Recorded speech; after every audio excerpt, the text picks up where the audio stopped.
এরম একটা চিংড়ির রেসিপি থাকলে দুপুরের লাঞ্চে বা ডিনারে আর অন্য কিছুর দরকারই হবে না। নমস্কার বন্ধুরা, মাদার সিম্পল কিচেনের তরফ থেকে আমি অন্তশ্রী আপনাদের সকলকে জানাই স্বাগত। নতুন দিনে নতুন রেসিপি নিয়ে আবার হাজির হয়ে গেছি। আজকে আমাদের রেসিপি চিংড়ি ভুনা বা চিংড়ি মশালা। খুবই সহজ পদ্ধতিতে আমি এই রেসিপিটি করেছি। আশা করি আপনাদের সকলের ভালো লাগবে, আর অন্তত একবার নিশ্চয়ই ট্রাই করবেন এই চিংড়ি মশালার রেসিপি। চলুন দেখে নেওয়া যাক কি করে করছি আমি এই চিংড়ি ভুনা বা চিংড়ি মশালা। আমি এখানে নিয়েছি চিংড়ি মাছ। আমি এখানে 500 গ্রাম মতন চিংড়ি নিয়েছি। পুরো ভালো করে পরিষ্কার করে রাখা হয়েছে। এটা ছাড়িয়ে 500 গ্রাম মতন হয়েছে। এবার এখানে আমি পরিমাণ মতন লবণ ও হলুদের গুঁড়ো মাখিয়ে চিংড়িটাকে কিছুক্ষণের জন্য ম্যারিনেট করে রেখে দেব। ভালো করে বেশ মাখিয়ে নিচ্ছি লবণ ও হলুদের গুঁড়োটা। চিংড়িগুলোকে কিন্তু ভালো করে ক্লিন করে নিয়েছি আমি। মানে চিংড়ির যে শিরাগুলো আছে সেগুলো সব ফেলে দেওয়া হয়েছে। এবার কড়াইতে আমি পরিমাণ মতন সাদা তেল দিচ্ছি। এখানে আমি চিংড়িগুলোকে ভেজে নেব। চিংড়িগুলোকে আমি 2-3টে শিফটে করে ব্যাচে করে ভেজে নিচ্ছি, যে একবারে কিন্তু ভাজা যাবে না। সব চিংড়িগুলো আমি ব্যাচে ব্যাচে করে ভেজে নেব। খুব বেশি চিংড়িগুলো ভাজবেন না, তাহলে শক্ত হয়ে যাবে আর রেসিপিটা কিন্তু ভালো লাগবে না।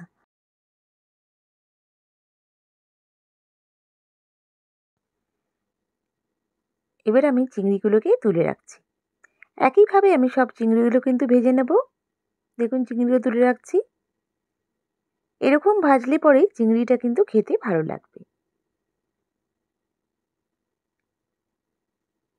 এবার আমি একইভাবে সব চিংড়িগুলো ভেজে নিয়েছি।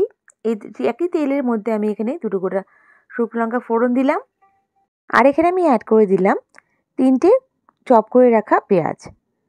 এখানে বেশ বড় সাইজের 3টে পেঁয়াজ নিয়েছি। আপনাদের কাছে যদি পেঁয়াজটা ছোট সাইজ হয় তাহলে 4টে পেঁয়াজ নিতে পারেন। একদম কুচিয়ে রেখেছি পেঁয়াজটা।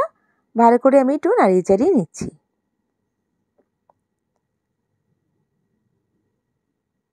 দেখুন বেশ সুন্দর করে ফ্রাই করে নিচ্ছি হালকা করে। এবার আমি এখানে অ্যাড করে দিচ্ছি 1 চামচ মতন আদা রসুন বাটা। আর আমি এখানে অ্যাড করে দেব স্বাদ অনুযায়ী লবণ ও আমি 1/2 চামচ মতন চিনি দেব। চিনিটা জাস্ট টেস্টের জন্য, মানে চিনিটা দিলে পরে আপনার টেস্টটা ব্যালেন্স হবে আর কালারটা সুন্দর আসবে।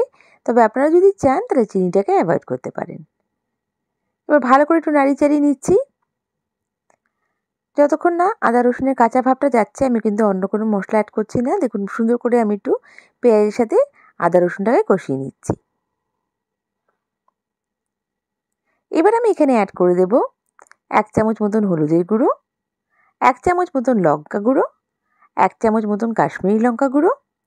আর এখানে আমি অ্যাড করছি ভাজা মশলা। এখানে আমি 2 চামচ মতন ভাজা মশলা অ্যাড করছি। ভাজা মশলায় আছে ধনে, জিরে, মৌরি, এলাচ ও শুকনো লঙ্কা। এই রেসিপিটার ডিটেলস আমার চ্যানেলে আপনারা পেয়ে যাবেন। ভালো করে কষিয়ে নিচ্ছি। দেখুন সব মশলাটা একসাথে খুব সুন্দর করে নেড়েচেড়ে নিচ্ছি। এবার আমি এখানে অ্যাড করে দেব 2টো কেটে রাখা টমেটো। টমেটো দিয়েও ভালো করে একটু নাড়িয়ে নিতে হবে।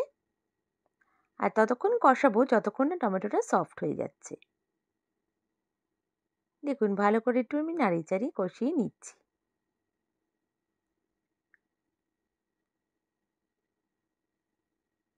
ভালো করে নাড়িয়ে নিয়ে এখানে আমি এরপরে একটু হালকা গরম জল অ্যাড করছি, যাতে আমার টমেটোটা তাড়াতাড়ি সফট হয়ে যায়, মশলাগুলো ভালো করে কষে যায়। একদম অল্প পরিমাণে গরম জলটা দেবেন, খুব বেশি দেবেন না। দেখুন আবার ভালো করে আমি নাড়িয়ে নিচ্ছি আর কষিয়ে নিচ্ছি টমেটোটা সব মশলার সাথে। যতক্ষণ না তেল ছাড়ছে ততক্ষণ কিন্তু আমি এখানে মশলাটা কষাতে থাকবো। এই রেসিপিটা যতটা ভালো আপনারা কষাতে পারবেন ততটা ভালো টেস্টটা হবে। দেখুন তেলটা ছেড়ে এসছে আমার, খুব সুন্দরভাবে তেলটা কিন্তু ছেড়ে এসছে আর টমেটোটাও সফট হয়ে গেছে। আর এখানে আমি এখানে অ্যাড করে দেব গরম জল। এই রেসিপিটা যেমন ভাতের সঙ্গেও ভালো লাগে, কিন্তু বেশি ভালো লাগে পোলাও, রুটি, নান, পরোটার সাথে। আর একবার ট্রাই করলে বারবার ট্রাই করতে ইচ্ছা করবে এই রেসিপিটা। এখানে আমি বেশি গরম জলটা বেশি দেবো না, যেহেতু এই রেসিপিটা খুব একটা বেশি গ্রেভি হয় না, যেহেতু মশলা একটু মাখো মাখো হলেই ভালো লাগে। দেখুন ভালো করে একটু নাড়িয়ে চাড়িয়ে নিয়ে আমি এখানে ভেজে রাখা চিংড়ি মাছগুলোকে অ্যাড করে দিচ্ছি।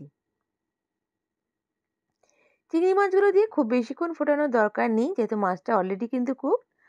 আর চিংড়ি মাছটা খুব বেশি রান্না করলে স্টিফ হয়ে যায়, খেতে ভালো লাগে না। একটু হালকা করে নাড়িয়ে চাড়িয়ে নিচ্ছি। আর এরপর আমি এখানে অ্যাড করে দেব 1 চামচ মতন গরম মশলা গুঁড়ো। আমার রেসিপিটা কিন্তু একদম রেডি।